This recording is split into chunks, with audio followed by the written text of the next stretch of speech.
इब्रानियों को लिखी गई पत्री 2 अध्याय 17वां वचन।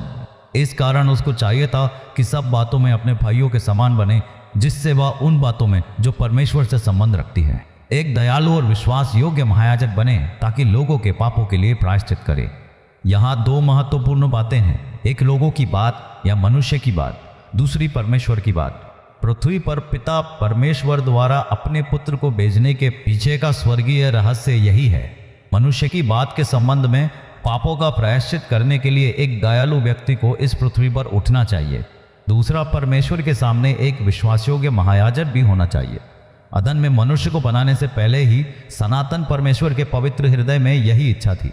यद्यपि यह वचन हमें बाद के समय में लिख कर दिया गया, लेकिन वचन में लिखी गई सारी बातें इसके लिखे जाने से पहले ही धर्मी परमेश्वर के अंदर थीं।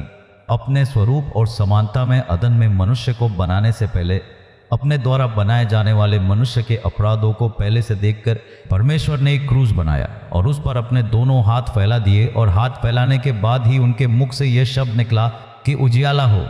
आरंभ में ही अंत को देखने वाला, प्राचीन काल में ही आगे होने वाली बातों को प्रकट करने वाला। उस सनातन परमेश्वर के महाज्ञान को याद करके मैं स्वर्गीय पिता की धन्यवाद के साथ स्तुति करता हूँ। इसलिए सब बातों में अपने भाइयों के समान बनने के लिए उन्हें अवतार लेना पड़ा।